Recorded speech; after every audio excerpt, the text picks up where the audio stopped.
Hello hi, welcome to Kokila's kitchen. இன்றைக்கி நம்ம கிச்சனில் ஒரு சூப்பரான ஸ்நாக்ஸ் ரெசிபி தான் பார்க்க போகிறோம். கண்டிப்பாக இது குட்டீஸுங்களுக்கு ரொம்பவே பிடிக்கும். எப்படி செய்கிறதுன்னு பார்க்கலாமா? இப்போ நான் உருளைக்கிழங்கு நல்லா வேக வச்சு எடுத்துருக்கேன். இதை தோல் உரிச்சிட்டு நல்லா மசிச்சு எடுத்துக்கலாம்.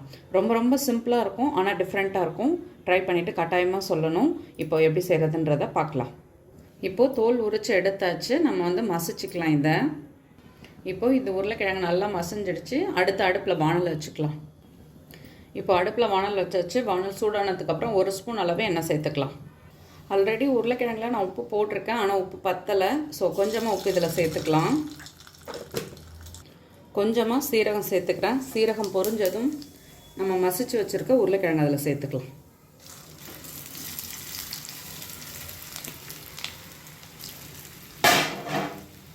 இது கூடவே 1/4 ஸ்பூன் தனி மிளகாய்த்தூள், 1/4 ஸ்பூன் மஞ்சத்தூள்.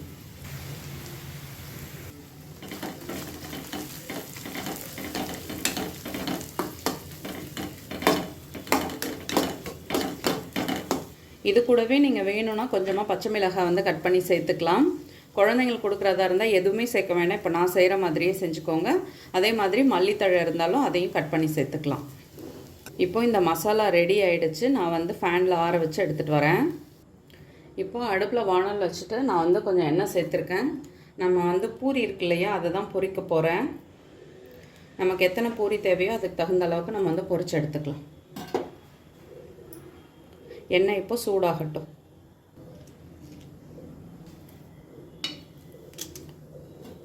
எண்ணெய் சூடாகிடுச்சு. நம்ம பூரியை பொரிச்சிக்கலாம்.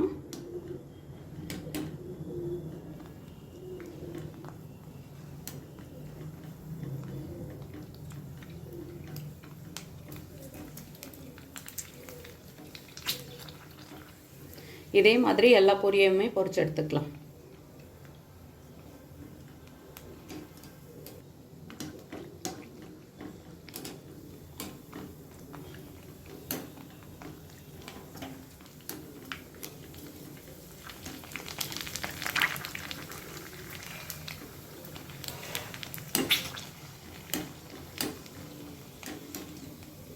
இப்போது பணியாரக்கல் நான் போட்டாச்சு.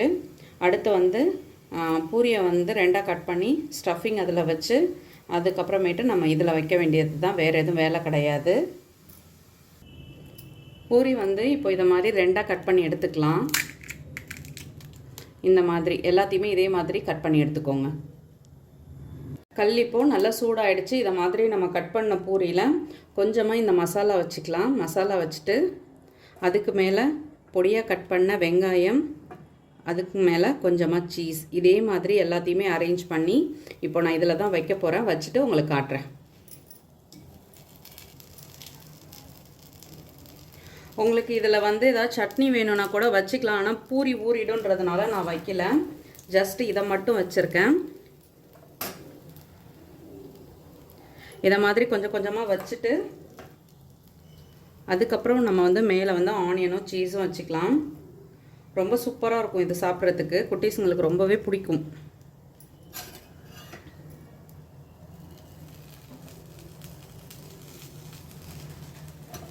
பூரி இன்னும் கொஞ்சம் பெருசாக இருந்ததுன்னா நம்ம கரெக்டாக இருக்கும். இந்த அளவு தான் இருந்துச்சு, அதனால தான் சின்னதாக வச்சுருக்குது.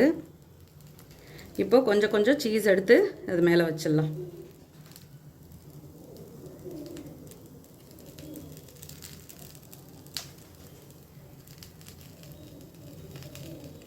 இப்போது நம்ம பணியாரம் போட்டு மூடுற மாதிரி மூடி வச்சிடலாம்.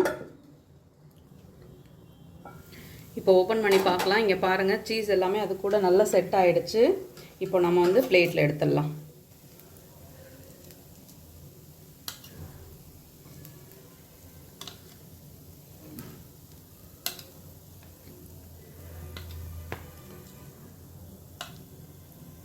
இப்போது செகண்ட் பேட்சும் போட்டேன்.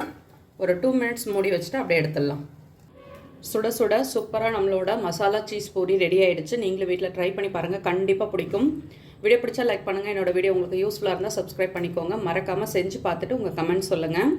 இதில் நீங்கள் வேறு ஏதாவது சாட் மசாலா எது வேணாலும் நீங்கள் ஆட் பண்ணிக்கலாம். நம்மளோட சாய்ஸ் தான். நான் ஃபுல் அண்ட் ஃபுல் குழந்தைங்க சாப்பிட்ற மாதிரி செஞ்சுருக்கேன். காரெல்லாம் பெருசாக சேர்க்காமல், எதுவுமே சேர்க்காமல். இதில் உங்களோட இது என்ன வேணாலும் நீங்கள் சேர்த்துக்கலாம்.